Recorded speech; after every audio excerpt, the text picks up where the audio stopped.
19 asciende la cifra de muertos por una serie de ataques contra iglesias ortodoxas y una sinagoga en la región rusa de Dagestán, en el Cáucaso Norte.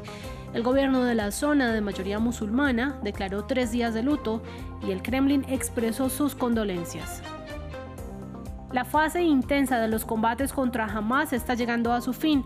Esto dijo el primer ministro israelí Benjamin Netanyahu, aunque aclaró que eso no significa el cese de la guerra contra el grupo islamista, sino el despliegue de más fuerzas en la frontera con Líbano. Mayores salarios y una reducción en la contribución a la Unión Europea. Propuestas como estas hacen parte del programa de gobierno presentado por la ultraderecha de Francia con miras a las elecciones legislativas anticipadas, cuya primera vuelta tendrá lugar este domingo. Bienvenidos a este resumen informativo. Los acompaña Daniela Blandona. Comenzamos en Rusia, en la región de Dagestán, en donde ya son 19 las víctimas mortales que dejan los ataques simultáneos contra iglesias ortodoxas, una sinagoga y una estación de policía en 2 ciudades del Cáucaso Norte. En ataques coordinados, hombres armados irrumpieron el domingo con armas automáticas en los centros religiosos, dejando hasta el momento 15 policías y 4 civiles muertos. El Kremlin expresó sus condolencias por el hecho y el gobierno local declaró 3 días de luto mientras avanzan las investigaciones. Se llevarán a cabo posteriores medidas operativas de búsqueda e investigación hasta que se identifique a todos los participantes de estas células durmientes y, por supuesto, se habían estado preparando incluso desde el extranjero. Me gustaría pedirles a todos ustedes, queridos dagestaníes, queridos huéspedes de la República, que mantengan la calma. La situación está ahora bajo el control de las autoridades gubernamentales y las fuerzas del orden. Ahora nos adentramos en la región de Dagestán, donde a finales de octubre también fue atacado un avión proveniente de Tel Aviv que había sido obligado a aterrizar. Esta república rusa en el Cáucaso Norte, con su mayoría musulmana, es regularmente blanco de operaciones antiterroristas rusas, algo que le cuesta mucho dinero a Moscú. De allí también han salido muchos combatientes del Estado Islámico. Veamos más en el siguiente informe.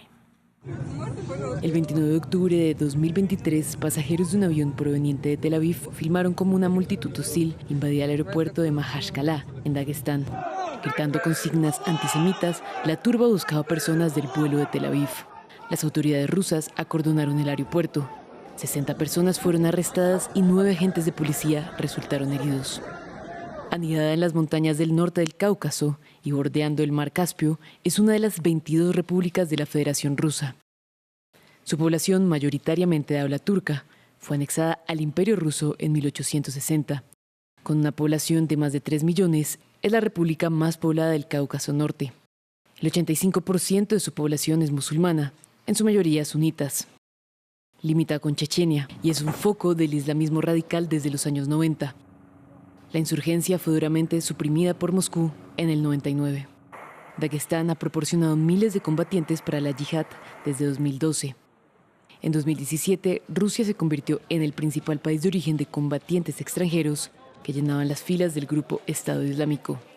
Dagestán también es la república más subsidiada por Moscú, que proporciona el 70% de su presupuesto anual, por delante de Chechenia y Crimea.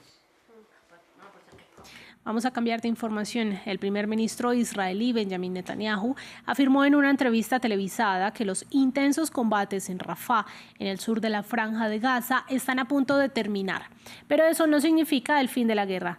El objetivo, según el mandatario, sería concentrar sus tropas en el frente norte y lanzar una ofensiva contra Líbano. Veamos más en el siguiente informe. Mientras las protestas antigubernamentales no cesan en todo el país, Benjamin Netanyahu, en su primera entrevista con una cadena israelí desde los atentados del 7 de octubre, respondió a las preguntas de los periodistas del canal 14 local. Dijo que tras 9 meses de guerra en Gaza, la autodenominada fase más intensa de los combates contra Hamás estaba a punto de terminar. Tras el final de la fase intensiva tendremos la oportunidad de desplazar parte de las fuerzas hacia el norte y lo haremos, ante todo con fines defensivos, pero también para traer a casa a nuestros residentes evacuados. Si podemos, lo haremos diplomáticamente, si no, lo haremos de otra manera. Netanyahu quiere aliviar la presión sobre Gaza para concentrar sus fuerzas en el frente norte, con Líbano. Hezbollah, respaldado por Irán, empezó a atacar a Israel casi inmediatamente después del atentado de Hamás del 7 de octubre. Desde entonces, Israel y el grupo armado chiita han intercambiado disparos diariamente y las tensiones han vuelto a aumentar en los últimos días. La semana pasada, las Fuerzas Armadas israelíes anunciaron que habían validado los planes operativos para una ofensiva en Líbano, lo que hizo temer una guerra a gran escala. Preguntado por la situación de posguerra en Gaza, donde los combates han cobrado ya más de 37,000 víctimas palestinas, según Hamas, Benjamin Netanyahu dijo que quería mantener una fuerte presencia israelí. Hay dos cosas. Será necesaria la desmilitarización en curso por parte de las Fuerzas Armadas y será necesario establecer una administración civil con el apoyo y la gestión de algunos países de la región. Creo que es el camino correcto, pero te diré lo que no estoy dispuesto a hacer. No estoy dispuesto a establecer ahí un Estado palestino.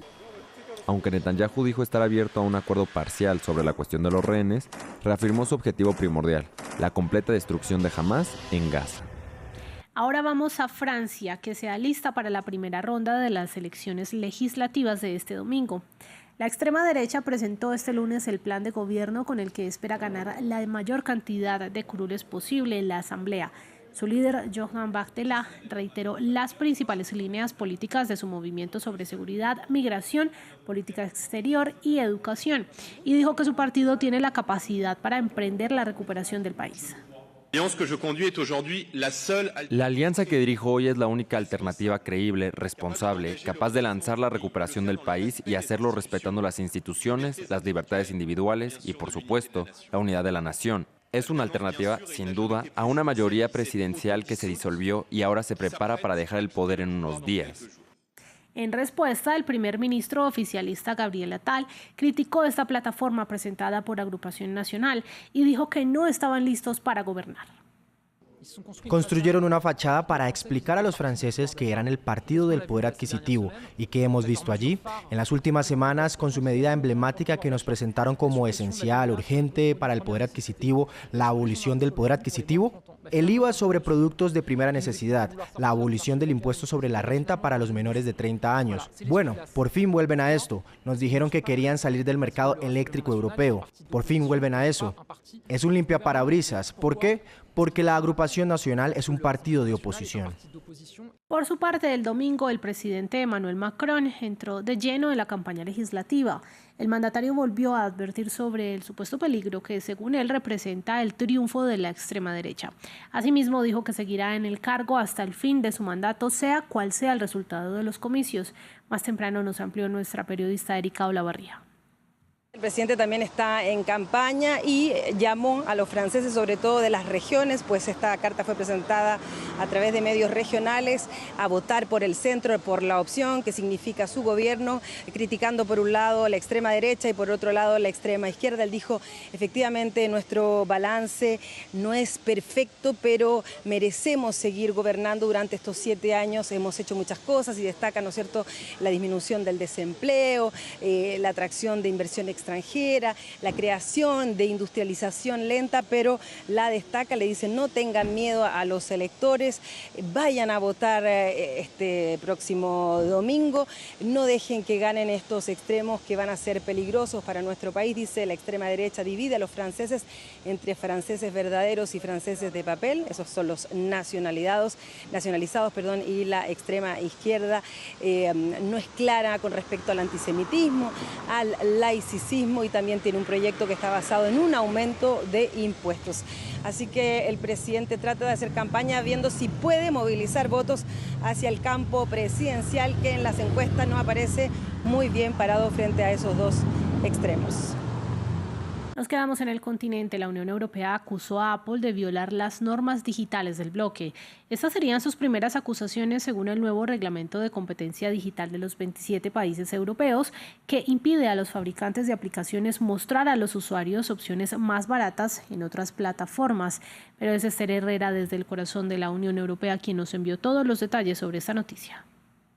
La Comisión Europea considera que tiene pruebas suficientes para concluir que Apple ha violado las normas antimonopolio de la Unión Europea. Bruselas considera que las condiciones que impone Apple a los desarrolladores de aplicaciones en los teléfonos móviles son demasiado restrictivas. Por ejemplo, según Bruselas, no se permite a los desarrolladores ponerse en contacto directamente con los usuarios ni tampoco tienen la oportunidad de poderle ofrecer ofertas a estos usuarios al margen de Apple. Ahora la empresa deberá analizar las acusaciones de la Comisión Europea. Tiene un máximo de 9 meses para analizar y poder aplicar las medidas necesarias que considera que se deben aplicar según Bruselas. De lo contrario, se expone a una multa equivalente al 10% de su facturación anual.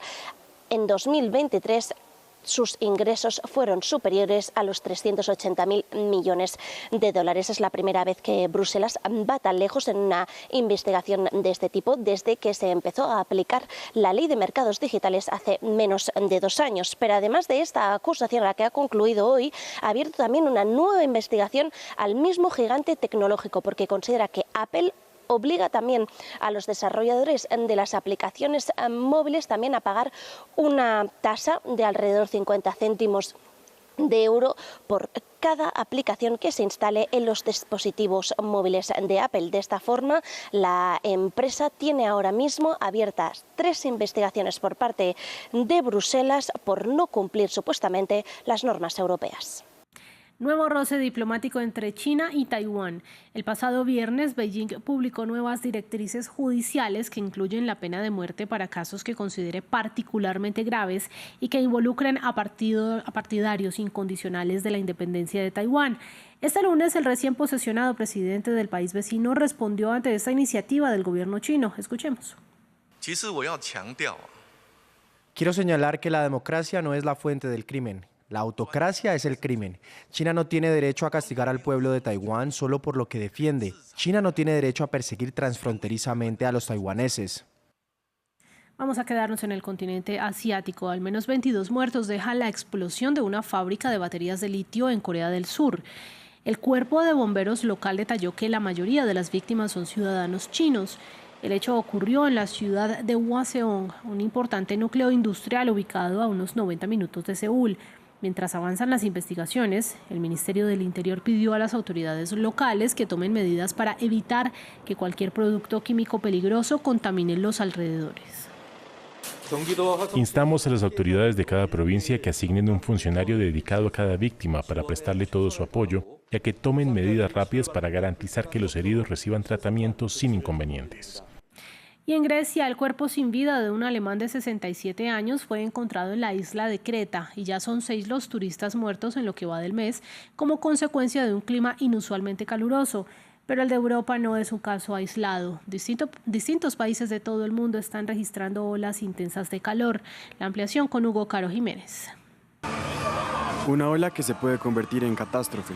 En diferentes partes del mundo, varios países deben hacer frente a las altas temperaturas, como es el caso de Estados Unidos. Más de 100 millones de personas estuvieron bajo alerta este 23 de junio. Varias ciudades del país norteamericano han registrado en los últimos días altas temperaturas que rompieron el récord de décadas. Los más afectados viven en las poblaciones locales. Hace mucho calor, demasiado calor. Tengo 5 botellas de agua en mi mochila.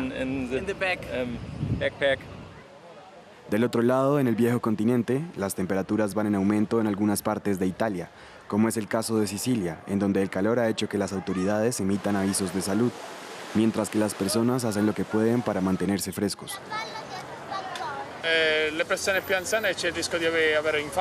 Las personas mayores corren el riesgo de sufrir ataques cardíacos y presión arterial alta. Los niños deben tener mucho cuidado al tomar sol, por lo que es aconsejable salir después de las 5 de la tarde para protegerse. Pero todos debemos protegernos de este intenso calor. Es correcto cuidar de todos, de los niños, de los ancianos, de los jóvenes, de todos. Sarebbe corretto riguardarsi tutti, bambini, anziani, giovani, tutti. En Medio Oriente, el calor se convirtió en fatalidad. Las autoridades sanitarias de Arabia Saudita han confirmado la muerte de más de 1.300 personas durante la peregrinación anual del Hajj a la Meca. Según el Ministerio de Salud saudí, el 83% de las muertes se produjeron entre personas que no estaban autorizadas a realizar la peregrinación, cuando las temperaturas oscilaban entre los 46 y 49 grados Celsius. Hasta aquí este resumen informativo. Yo los invito a que se queden con nuestra programación en France 24 y en France24.com.